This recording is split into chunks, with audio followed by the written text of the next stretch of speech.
Salut tout le monde, j'espère que vous avez kiffé votre week-end. On attaque ce premier FLM Foot Mercato de la semaine avec un dossier brûlant, Paul Pogba. Alors, prêt pour le scoop? Le champion du monde 2018 s'apprête à signer un contrat de 2 ans à l'AS Monaco. Un pari osé de la part du club du Rocher quand on sait que le Français n'a pas foulé une pelouse depuis plus d'1 an et demi. Pourtant, visiblement, ça ne fait pas frémir les Monégasques, seul représentant tricolore à avoir dégainé une offre concrète. Fait étonnant, ni l'UM ni d'autres prétendants français ne sont passés à l'action, le milieu oscillant longtemps entre Al-Ittihad et le Rocher avant de pencher pour le projet monégasque. Selon Pogba, ce cadre idyllique pourrait être le tremplin pour retrouver l'équipe de France en vue du Mondial 2026. Et en coulisses, le joueur de 32 ans confiait même à Daon qu'il se verrait bien un jour à Boca Juniors, où il aurait fait sensation auprès des fans. J'ai vu l'ambiance à Marseille ou à Naples, mais là, je n'ai jamais vécu ça. Après tout, dans le foot, rien n'est jamais figé. Monaco, ce n'est pas que Pogba. Le club se penche aussi sur le dossier Milinkovic-Savic pour garder les cages solides. D'après nos sources, un contact sérieux a été établi la semaine dernière avec le Torino. L'intérêt est réel entre les deux clubs, les relations sont au beau fixe, fruit de transactions remarquées par le passé. Pourtant, l'entourage du Serbe temporise, plusieurs pointures, Manchester United, City, Chelsea, Milan AC, sont sur les rangs cet été, et le clan Milinkovic-Savic veut explorer toutes les pistes avant de trancher. Rappelons qu'en 37 matchs de série à la saison dernière, il a dégainé 135 arrêts avec un taux de parade de 76%, ce qui valorise son prix entre 18 et 20 millions d'euros aujourd'hui. Mauvaise nouvelle pour Jude Bellingham. Blessé à l'épaule depuis 18 mois, il devra passer sur le billard après la C1 des clubs et pourrait manquer 3 à 4 mois de compétition, voire toute la suite de la saison 2025.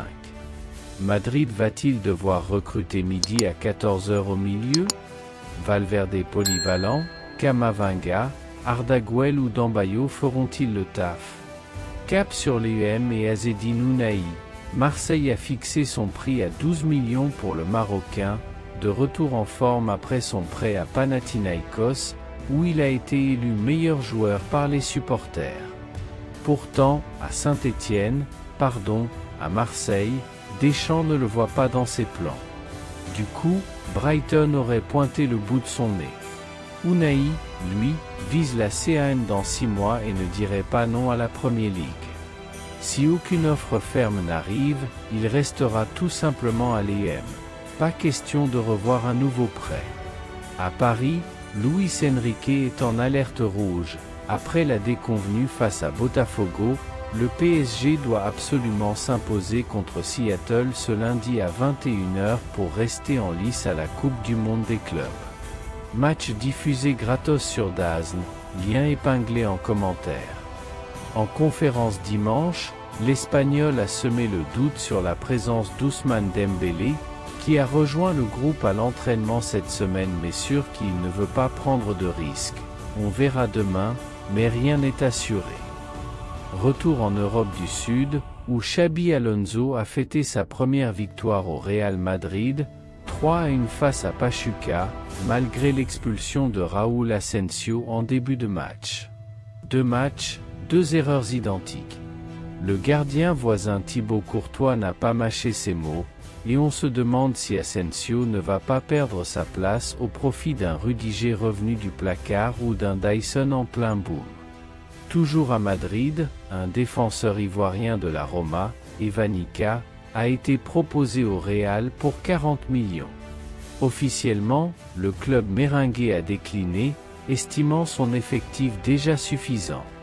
Et côté attaque, l'absence de Rodrigo face à Pachuca intrigue la presse, blessure cachée ou message envoyé. Arsenal, intéressé, gardera l'œil ouvert. Du côté du Barça, le feuilleton continue avec Rooney Bargi, la pépite de Copenhague surnommée « le Messi suédois », libre en décembre, il a apparemment scellé un accord pour rejoindre le Camp Nou contre 2,5 millions plus 15% à la revente, laissant Porto sur le carreau. En Espagne toujours, la jeune star Lamine Yamal met fin aux rumeurs sur sa vie privée. L'amitié avec Neymar et les « aventures » supposées n'ont pas entamé son focus, célibataire et heureux, a-t-il posté, histoire de clore le débat.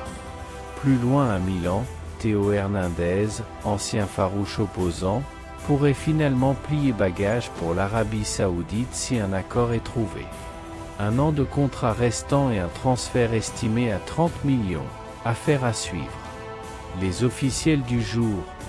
Athletic Bilbao enrôle Robert Navarro, 23 ans, venu de Majorque jusqu'en 2030. SCO Angers prolonge Yacine Beldi jusqu'en 2028. John Textor vend sa part à Robert Wood Johnson chez Lyon, en attente de validation des instances anglaises et de la Super League féminine. Pour finir, l'image du jour, nos Parisiens se sont mis au foot-basket pour pimenter l'entraînement. Allez, on se dit à demain pour toujours plus d'actu foot mercato. Bonne soirée à vous, on se retrouve bientôt pour de nouvelles vidéos sur FLM Foot Mercato.